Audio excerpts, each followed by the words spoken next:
बिस्मिल्लाहिर्रहमानिर्रहीम। अस्सलामु अलैकुम एंड गुड मॉर्निंग स्टूडेंट्स। दार अरकम स्कूल मिंगौरा कैंपस। उम्मीद करता हूँ कि अल्लाह ताला के फजल करम से आप सब तलबा और तालिबात खैर आफियत से होंगे, और ये भी उम्मीद करता हूँ कि पिछले सारे वीडियो लेक्चर्स को आप यूट्यूब चैनल पर देख चुके होंगे और उसको अच्छी तरह अंडरस्टूड कर चुके होंगे। सो आज हम अपने लेक्चर्स को आगे लेके चलेंगे। Today we will teach class 9th maths chapter number 1 unit number 1.2.2। Topic is square matrix and rectangular matrix. Dear students, इससे पहले हम रो मैट्रिक्स और कॉलम मैट्रिक्स को ऑलरेडी पढ़ चुके हैं, जो मैं उम्मीद करता हूं कि आप अच्छी तरह अंडरस्टूड कर चुके होंगे। सो आज हमारे लिए ये एक नया यूनिट है and these are all the types of matrices. So हर एक टाइप को आप केयरफुली वॉच करें ताकि आगे आपको दिक्कत ना हो। So let's start. Dear students, आज हम बात करते हैं square matrix and rectangular matrix पे। जब हम स्क्वायर मैट्रिक्स को देखते हैं तो फर्स्ट करें हम एक डॉटेड लाइन में एक स्क्वायर ड्रॉ करते हैं इस तरह से, और इसी तरह से नीचे हम लेके आते हैं राइट साइड पे और फिर टॉप पे। ठीक है, ये फर्स्ट करें हमारे पास एक स्क्वायर है और इसी तरह हम एक रेक्टेंगल भी ड्रॉ कर लेते हैं। ठीक है, डॉटेड लाइन के अंदर, ताकि हमें एक इमेज दे दे कि ये एक रेक्टेंगल है। ठीक है, अब फर्स्ट करें जी कि हमारे पास कुछ एलिमेंट्स हैं, हम इनको इसके अंदर शिफ्ट करते हैं, जैसे 0 -1, असल यहाँ पे 0 -1 2 4। ठीक है, इसी तरह कुछ इसके अंदर भी एलिमेंट डाल देते हैं, 0 -2 3 4 5 एंड 7। ठीक है, अब फर्स्ट करें हम इनको रिप्लेस कराते हैं ब्रैकेट्स के साथ। ठीक है, अब इन पे ब्रैकेट्स अप्लाई करते हैं। फर्स्ट करें इसके ऊपर हमने ये ब्रैकेट्स अप्लाई कर दी, ठीक है, जो स्क्वायर ब्रैकेट्स हैं, और इसके ऊपर हमने ये ब्रैकेट अप्लाई कर दी। ठीक है, अब आप देखें यहाँ पे जो इंटरेस्टिंग एक फिनोमेना है, जो कि है हमें ये बात समझ आ जाती है कि अब ये मैट्रिक्स बन गए हैं। ठीक है, ये हमारे पास अभी एक मैट्रिक्स की फॉर्म में आ गए हैं। ठीक है, अभी आप देखें तो हम ये कह सकते हैं कि A is equal to this matrix, यानी 0 -1 2 4, और B इज इक्वल टू ये मैट्रिक्स।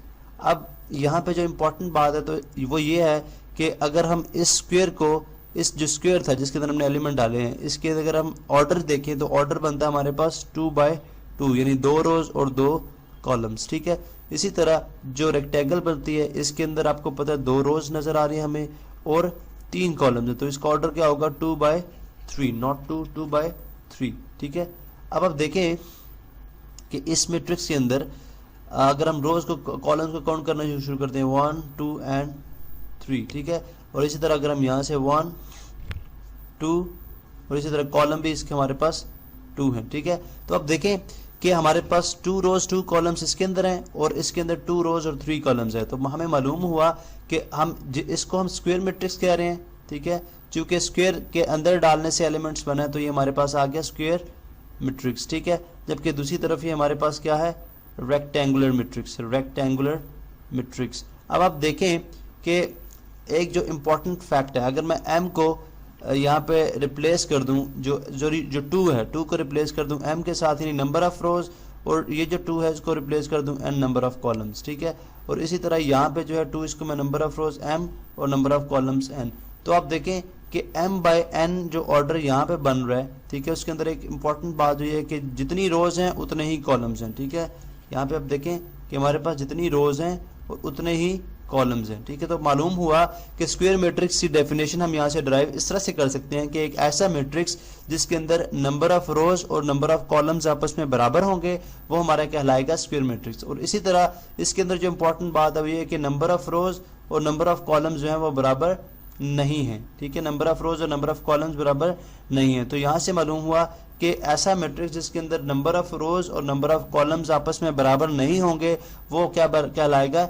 रेक्टेंगल। जैसे कि रेक्टेंगल की डेफिनेशन के अंदर ये बात होती है कि सिर्फ अपोजिट साइड्स इक्वल होती हैं। ठीक है, इसलिए अगर इसके भी रोज और कॉलम्स इक्वल हो जाएं तो इसकी 4 की 4 साइड्स इक्वल होंगी, इसलिए वो रेक्टेंगल नहीं रहेगा।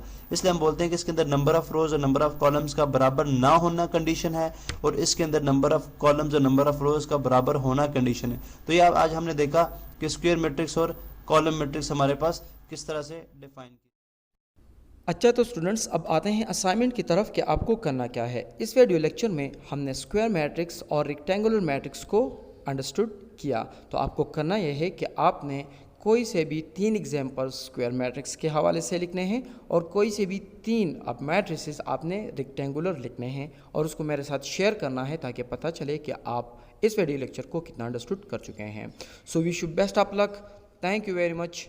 अल्लाह हाफिज़।